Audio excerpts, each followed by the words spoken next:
Okay, so welcome, guys, and Jennifer. Good to have a female here. I love that. It's wonderful. My name's, for you, those who don't know me, my name's Andrew Jobling, and this short session that you're joining this morning or this afternoon, depending on where you are around the world, is just to really give you some ideas around something that there's four men sitting in this room that we're on a mission, and we want to build and create a bit of a wave of men on a mission to have a positive impact in this world. And that's why we're here. We're just to give you a quick overview of what's going to happen over the next 30 minutes. Is we're just going to outline a 4-part program that we'll be starting in a couple of weeks. And our goal with that program is to touch the hearts of men, to help move men in a direction that has a positive ripple effect on the world around them, and to, I guess, give us all some purpose and meaning in life. And that's really the idea of this concept. And so I'm really grateful that you guys are here. So thank you for being here, and really appreciate it. There's obviously less here than we would like, always the way. But as the program doesn't start in a couple of weeks, what I'm going to ask at the end is that if we can, we've got 12, 16 people on this call right now. If we can, or actually there's more on Paul's screen. There's about 3 or 4 there, which is awesome. If we can maybe go out and start doing recruiting, because what we want you to see in the next little while is that what this program is about changing the way what's happening in the world. And if you're in Australia, you all know that things are not great, and men are struggling. I put my hand up to tell you that I've struggled for much of my life, and we've got some thoughts and ideas that we want to share, and we want to build this ripple. Okay, so thank you for being here. Welcome. Before we jump into what we're going to talk about today, there's 3 other men I want to introduce you to that I'm incredibly grateful and blessed to have agreed to be part of this. Men that I love and respect very, very dearly. And the first is Dr. Alan Meyer, which I think most of you know Dr. Alan Meyer. And you know what an amazing man he is, a man of God, a man of with a heart to change lives, to get inside the heart of men and help them maybe shift from a path which is destructive or potentially destructive to one that is actually making a difference in lives. Now, Alan, if you don't know, runs the Valiant Man course. He's an author. He's a speaker. He and his wife Helen do a lot of stuff and have for decades. And so I'm so grateful. So, Alan, thanks for being a part of this. 2 incredible men from the other side of the world, up in the north of the hemisphere, in US, on the west coast of the US. Bill Williamson, gives away. Bill's in Washington State, and actually Alan and I met Bill back in 2019. That sounds about right, doesn't it? When we went to speak up at Bill's church. He was pastoring a church up there in Yakima in Washington, and since that time, and Bill's doing a lot of amazing stuff. And since that time, he's published his first book called Straining at the Oars. He'll touch on that today, and has a real, heart to help men through the struggles which men deal with, but help them deal with it in a way that takes away that strain and that pressure. And Fred Wynn. Hello, Fred. Give us a wave, mate. Hello, how are you? Nice to meet everybody. Fred's in California, and Fred's got a background as a prison librarian. So he worked in a prison for many, many years. So he's got a lot of interesting stories.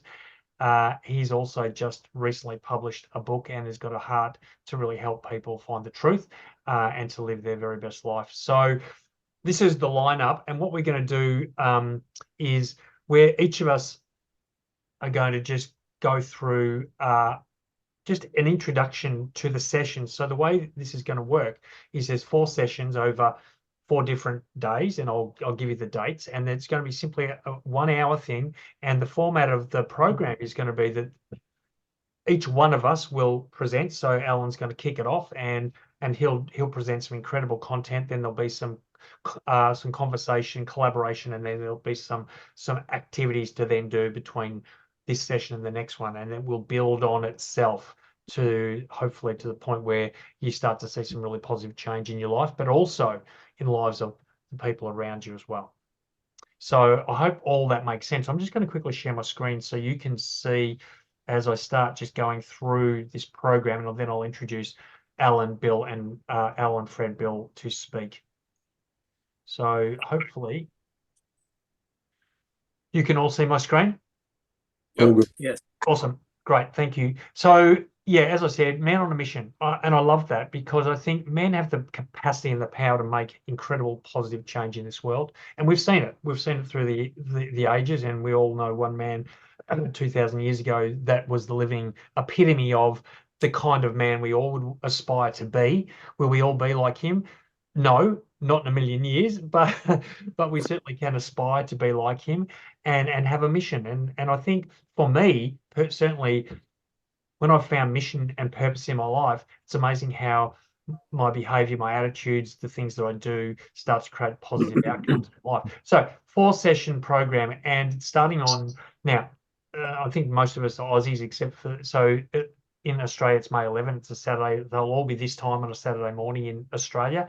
And in the US, obviously that's a Friday evening. But the first session, which I've heard Alan speak about this many times, and every time I hear him speak, I'm incredibly inspired about creating vision and purpose for your own life. So I'm just going to hand it over to Al just to give a quick overview of what he's going to be presenting and why you want to be there. Over to you, mate. Yeah, thanks, Andrew. My job for the next few minutes is to simply give you an overview as to why I'm here and what I intend to deliver in my one session. I started out as a high school teacher and progressed as a result into full-time ministry as a youth pastor, and then eventually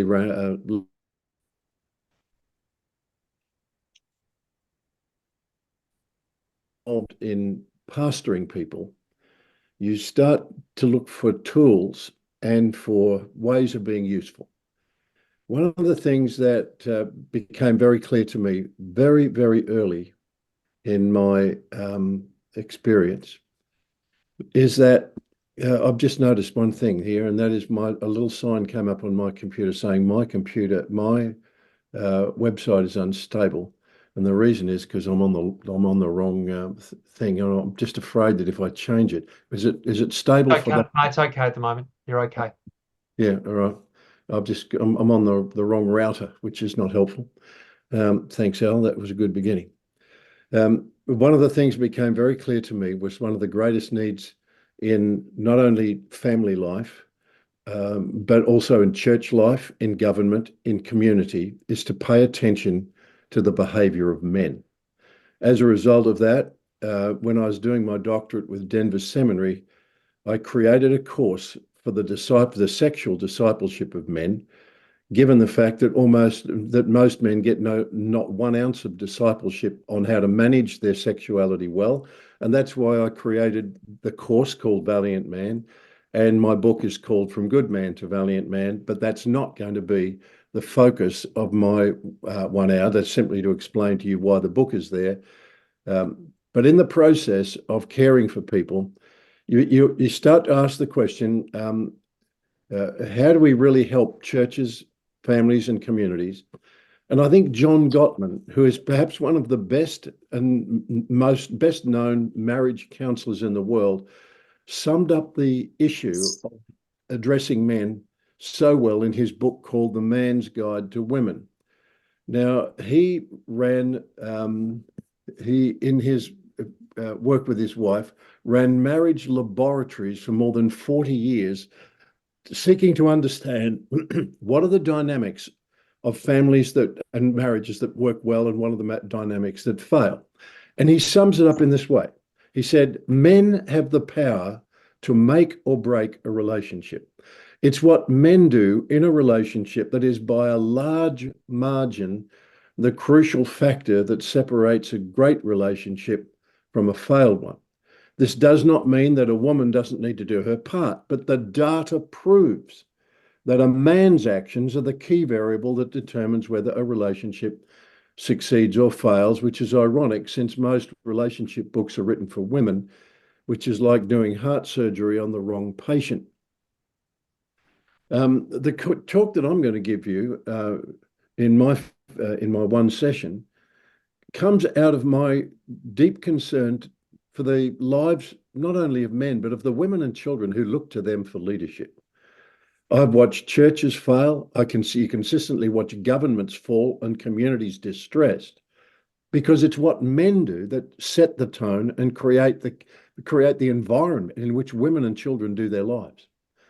And given the request by a dear friend who was working in industry to create some talks that could actually address the struggles of men in the workplace, he made me aware that there was an increasing awareness amongst government and in leadership situations that the mental and the emotional health of men was being influenced by way more factors than are the normal scope of occupational health and safety in the workplace. Everyone's concerned about how men perform in the workplace because sometimes they die, they don't get home from work, they work poorly and perhaps damage the very companies that they're working for. And the question was, well, what are the big issues that cause men not to do well? Firstly, ignorance. And so we create workplace safety standards, and we put on high-vis vests, and we put signs up on the wall about safety behavior, and that deals with the behavioral stuff around the workplace. But it's what a man brings to work. It's what is going on inside a man that he brings to work that most often makes him unsafe in the workplace. And the big issues that they recognise men are struggling with as they come to work each day are issues over money. I'm not managing my money. I'm in debt. I feel overwhelmed by that. Then there are the issues of sex. I won't attempt to deal with that in this one. That's what the purpose of the Valiant Man course was all about. Then comes the issue of health and nutrition, the issue of communication, but at the core of it all was this issue of meaning and purpose. What am I alive for? What does it mean to be a man? What am I supposed to do with my life? How is a man supposed to view himself? How does a man behave? What does a man live for? And out of that, I created, I think, a session that'll really do you good. Evolution tells us that the real driving force in human beings is survival. Well, then along came Sigmund Freud, and he challenged that view, and he said, no, that the core issue in the cry of a man's heart it's more than survival. He said, I think it's pleasure. But then came along another counsellor in Viktor Frankl, and in the circumstances of living through the horrors of the German concentration camp as a Jewish man, he discovered that one of the greatest needs in the heart of every man is meaning and purpose. And when a man loses meaning and purpose, he gives up on life, and he becomes dangerous to the other men around him, and to the women and children that look to him for leadership. There are three great building blocks to the issue of purpose. And in my session, I want to talk to you about a man discovering a profound reason for purpose in his life. And I think if it makes sense to you, it'll become a building block in your own life and for your own future, and you will not be disappointed. At the end of my session, you will at least have one of the most foundational principles that goes for a man becoming the kind of man that women and children can trust, and that communities can be built on as a result. That's awesome. That's it. Oh, mate, I can't wait. I want to hear it again. And it's such a foundational piece. So thanks, Elle, for that. I think you've done an amazing job, and hopefully every man here goes, yeah, I cannot wait, because at the end of the day, exactly what you said, without meaning and purpose in life, we wander, we stray, and it can lead down a very dangerous path. So thanks, Elle. I'm just going to go back to share the screen again, and then introduce the next wonderful contributor to this process. So session 2, which will be the following week, is Fred. Fred is talking about gaining clarity on that which is really true for you. So obviously a really important topic is that truth. Over to you, Fred. All right, thank you, Andrew. I'm going to talk about what my session will cover. There's an old saying that we are what we eat. This means consuming healthy foods can be beneficial, but unhealthy foods can harm our bodies. The same is true for the information that we take in. The people we listen to, the people we associate with and take advice from, and whatever we allow to enter into our minds can impact our well-being. This session will focus on things to avoid and things to do to live a life of contentment. Everybody wants to be happy. Everyone wants to enjoy the very best that life has to offer. Many people spend their entire lives hoping for happiness, only to find emptiness. Some believe that material goods can bring happiness.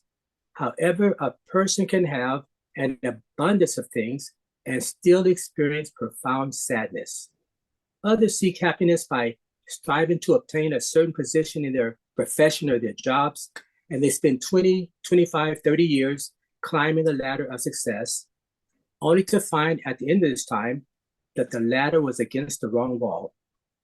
I suggest that no one has ever found lasting happiness in external things. Much like a child's pleasure in a new toy, the child often becomes bored before too long. And a 2-minute amusement park ride, the excitement ends with the ride. Now, let's define the term happiness. Authentic happiness is the ability to experience joy and contentment despite our circumstances and possessions. Over the years, I've had the opportunity to talk to high school students, seniors about to leave school, about their plans for the future. No one ever said, I want to be an alcoholic. I want to be addicted to drugs. I want to be depressed. This time next year, I plan to be in state prison and stay there for 10 years. But this is the life that some people actually led. Somewhere along the way, they took a wrong turn. During this session, we will focus on ancient texts that reveal the necessity of centering our lives on that which is true, correct, excellent, and praiseworthy. Let's briefly look at the life of King Solomon. Solomon, the son of King David, ascended to the top of his career ladder when his father placed him on the throne instead of his older brother. Per the Bible, King Solomon was the wisest and wealthiest man that had ever lived. His annual income included 25 tons of gold, and that was his take-home pay. He didn't have to pay taxes. Gold recently closed at $2,400 per ounce. And as we know, there are 16 ounces in a pound and 2,000 pounds in a ton. His income also included precious stones, metals, and gifts from traders. Many people spend their whole lives chasing money, but Solomon did not have to chase money. Money chased him. Today, many people chase fame. Solomon was also very famous. His fame extended far beyond his kingdom. Kings, queens, and others came from around the world seeking his advice, and he did not disappoint. His fame was so great that people still talk about him, even though he lived thousands of years ago. He was the author of several books what people still read today. He wrote poetry, books about philosophy, animal and plant life, and he participated in various significant building projects. I'm told that some men spend a great deal of time chasing women. Well, so did Solomon. He had 700 wives and 300 girlfriends. Now, that's what you call a sex life. He led an action-packed life, a life of excess, denying himself nothing. Now, somebody might say, well, he couldn't have been too smart. He had 1,000 women. It's hard enough to keep one woman happy, let alone 1,000. But you're missing the point. Solomon was a king. He didn't have to keep them happy. Their job was to make sure he was happy. He enjoyed more success than 99.9% of all the men, more money than anybody. I think it's safe to say he had more sex than anybody else ever had, and God blessed him with wisdom. His fame extended far beyond his kingdom. However, he eventually concluded that all these things were empty and meaningless. None of these activities, none of the wealth, the knowledge, not even the sex, brought him lasting happiness. But there's very good news. The good news is that Solomon discovered the purpose of life and how to obtain authentic happiness, which will be our focus in this session. Thank you. Thanks, Fred. Awesome. That was really good. So, again, another very powerful session. Back to the program. Okay, so And Andrew, can I ask a question? yeah, sure, Ian, go for it. Just a quick one. Yep. I won't be around to get Alan's session, which I can't get out of this. It's my youngest granddaughter's birthday. Are these going to be? They'll be recorded. They'll be recorded, and they're going to be recorded. Yeah, 100%. So you'll get, whether you're there or not there, you'll get access to all the recordings of all the sessions as part of the package. Fantastic. Thanks, mate. No worries, mate. Okay, session 3, and I love this one. And Bill's written an amazing book called Straining at the Oars, and as you'll find out very quickly, and when Bill runs his session, that he's had to navigate the storms of life, particularly quite recently, and he's done an amazing job. So, Bill, over to you for navigating the storms of life.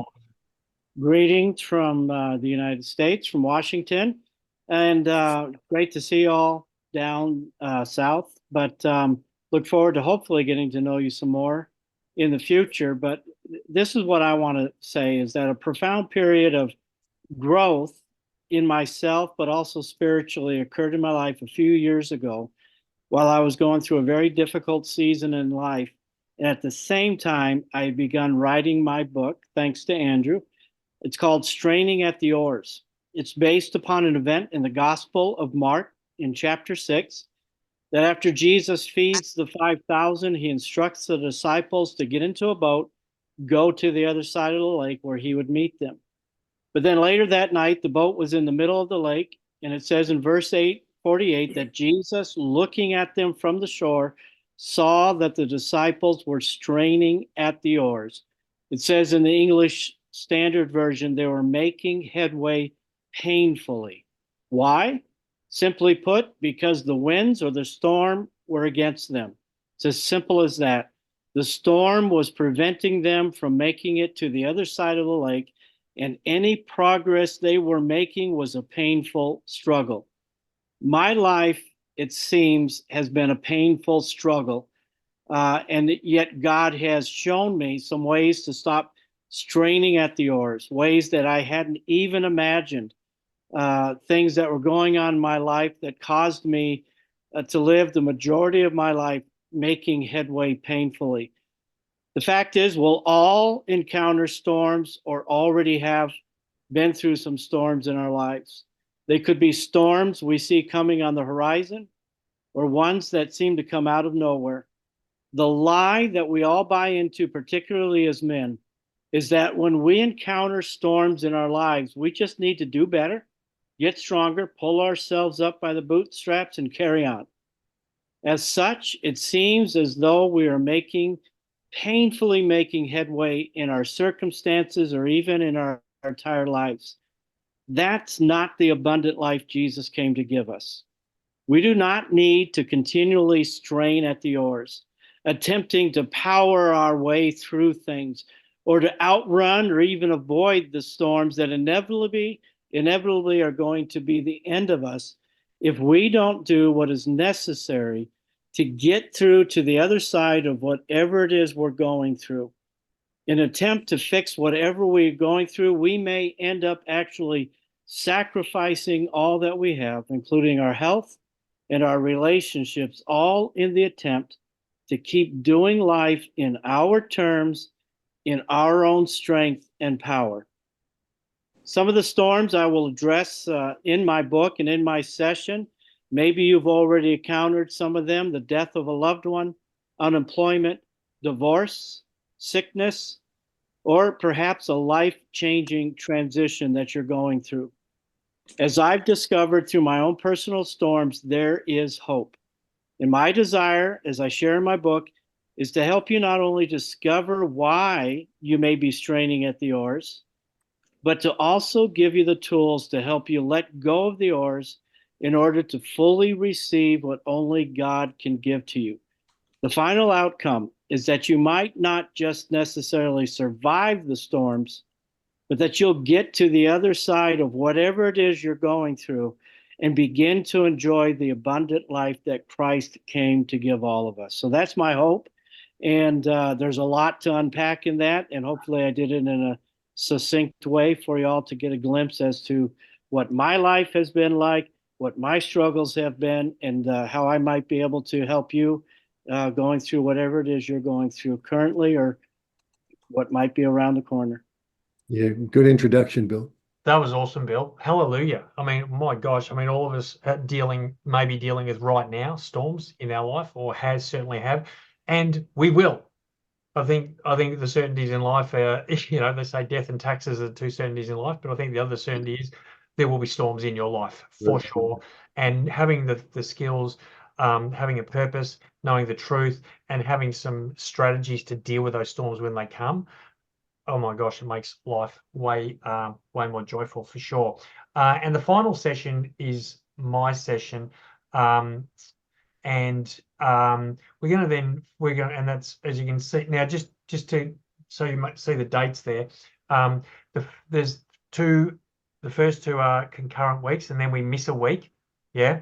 And then, so May 10th, May 18th, then we miss the May 25th, and then Bill's session is May 31st, and then my session will be June 7 or June 8, depending on obviously where you are.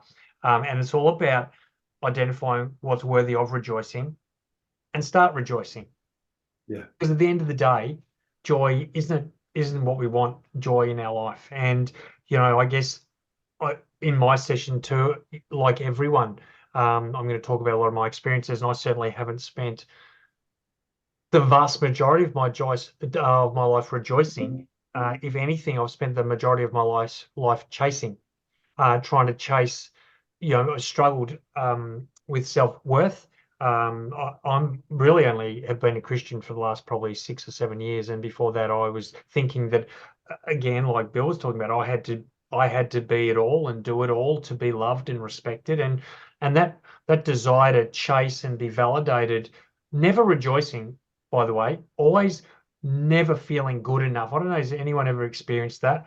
Where even though you're achieving in life, you still never feel good enough. I played 7 years of professional sport, and the reason why I aspired to be a professional athlete, so I played for St Kilda, was to feel good about me. And interestingly, I never did. And then I worked as a personal trainer for 15 years, and I developed a body that was impressive for sure, thinking that would help me feel more validated, more joyful.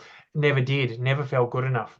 I always just felt like I was an imposter.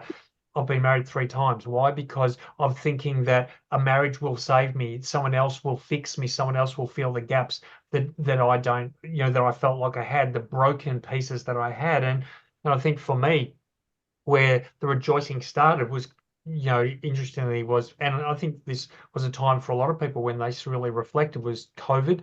My 3rd marriage had ended just before the world goes into lockdown, and if you're in Melbourne, you will know we're the most locked down city in the world. So I spent a lot of time alone, a lot of time where I started to reconnect with God. I started to reconnect with who I was.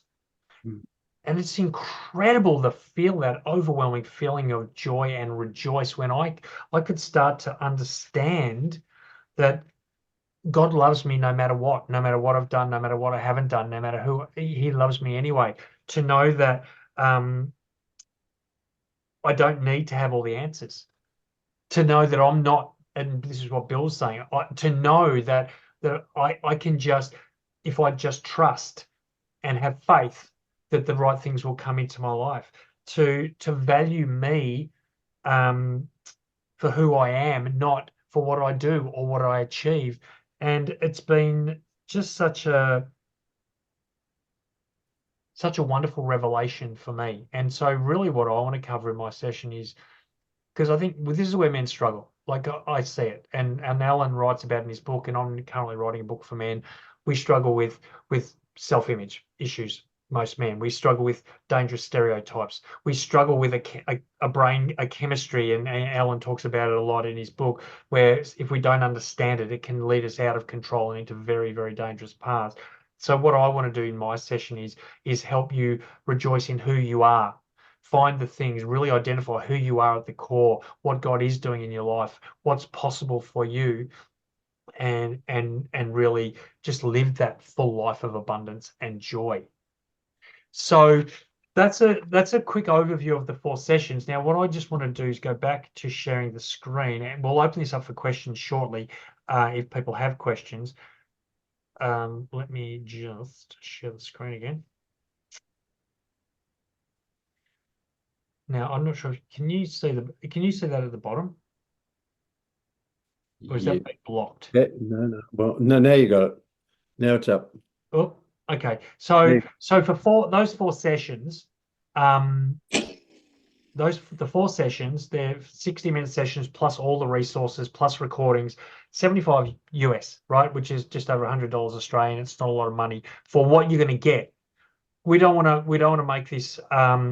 We certainly don't want to make this financially inaccessible to people. We want people to be able to We do it. arranged to go out tonight, is it? Sorry, I thought there was a question for me. So $75. Can we make it another time? Chan, can you put yourself on mute, please? Okay. All right. Bye. Again. Okay. Yeah, so $75 covers the whole thing. And if you register today, and we want to encourage people to, you guys that are here, if you feel like this is something you want to be a part of, do it today. And if you do, what you will get as a incentive or a reward for registering today, you'll get a free 45-minute session with one of us. You get to choose, and you get to choose when you get it. So you can either do it at the start, you can do it halfway through, you can do it at the end. But that's incredible value. 45 minutes with either Alan, Fred, Bill, or myself, depending. You get to choose. But all you got to do is 2 things: scan the QR code there. So if you've got your phone, scan that QR code, and that'll take you straight to the landing page. And I'm going to stop sharing again. So if you haven't done that, I'll put it up again at the end. The other thing to do is I'm going to just pop in the chat right now a link for the landing page. So you can click on that. If you click on that link, that'll take you straight into the landing page where you will be able to, again, book and pay for it. There's chat. There's chat.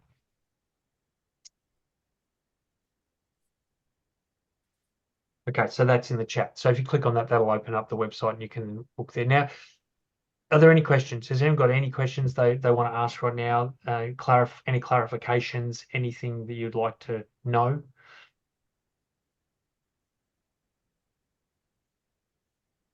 We've answered all your questions. Okay, so just want to keep this in mind. Why are we doing this? We're doing this for you, yes, but not just for you. We're doing this for the people you care about, people I care about. We're doing this for the people that you have influence over. What I want to, I think we live in this society where, it's do as I say, not as I do. And I am, my massive, these days, my biggest passion is to not be the one that tells people what to do, but examples that. Yeah. And I want to just, and I think we create this ripple. We start creating change by who we are, by the men we are and the men we become, not what we tell other people to do. If you've got kids, you can tell them what to do, but they're not listening to you. They're watching you. And I just want to finish with this one quote that probably every single person's heard. It's written by Marianne Williamson. You've probably heard it. And it says this: our deepest fear is not that we are inadequate. Our deepest fear is that we are powerful beyond measure. It is our light, not our darkness, that most frightens us. We ask ourselves, who am I to be brilliant, gorgeous, talented, fabulous? Actually, who are you not to be? You are a child of God. Your playing small does not serve the world. I want to say that again. Your playing small does not serve the world. There is nothing enlightened about shrinking so that other people won't feel insecure around you. We are all meant to shine as children do.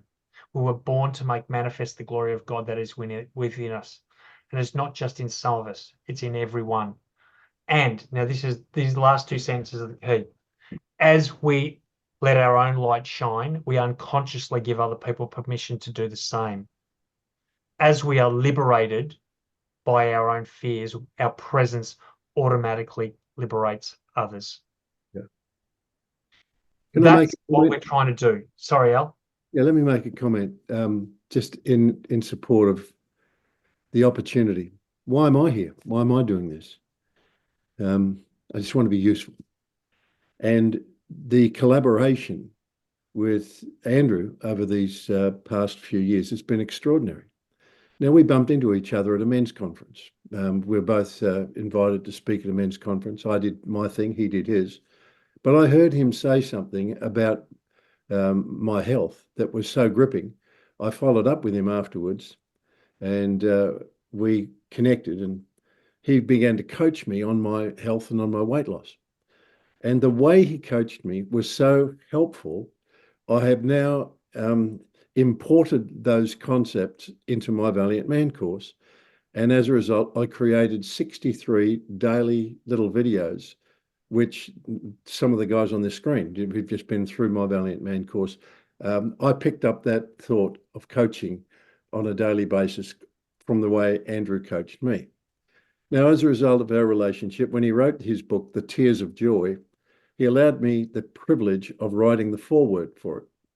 And it was in reading that book that some of the thoughts that he was unpacking in Tears of Joy were just so helpful that I then incorporated those thoughts into a re-recording of a course that I've written called The Search for Life. The whole insight that thoughts will create your emotions. Better thoughts, and thoughts are created by words. Better thoughts create better emotions, and better thoughts and emotions create better behavior. And if you persist in your better behavior, you develop a character. And you build your character one day at a time. And the consequence of the collaboration that I've had with Andrew over the past few years has been quite extraordinary. From his background and mine is so different. And one of the reasons I've agreed to do this is because out of the cluster of men who gather and they hear what Bill has to say and they hear what Fred has to say, there will be a collaboration. It will spill into your life in ways you never expected was possible. The capacity of two walking together and then a cord made of 3 strands that cannot be broken is so profound. If one walks alone, he falls down, who helps him up? But 2 will put to flight thousands. 3, it's amazing what comes out of the collaboration. I'm only here for this reason, because I believe that we can be helpful to each other. And I invite you to be part of what will be a little 4-week experience that could spill over into something way bigger than a 4-week experience and could end up spilling over into a journey that could touch and capture the lives of thousands of men all over the globe. So we start today. The Bible says, do not despise the day of small beginnings. And today my computer says we've got 20 people on the screen, but then this 20 is connected to thousands. And out of collaboration can come something you never anticipated. Bumping into Andrew has been for me an extraordinary value-added experience in my life. And I want to invite you to join with us over these coming weeks and just see what that collaboration might mean for you. The unexpected outcomes can be quite wonderful. God bless you. Oh, thanks, Al. That was wonderful. Thank you so much. What I want to encourage you to do is go away, please go away and think about men in your life or men that you know that would benefit from this process. And what I'll do is I will email out this recording, so you can share that with other men, because we've got 2 weeks now until we kick this off. We've got 20 here. Can we get 100?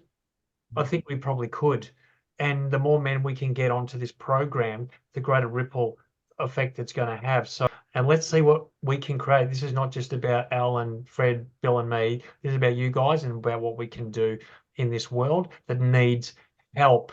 My gosh, more help than men can work out in their own heads, for sure.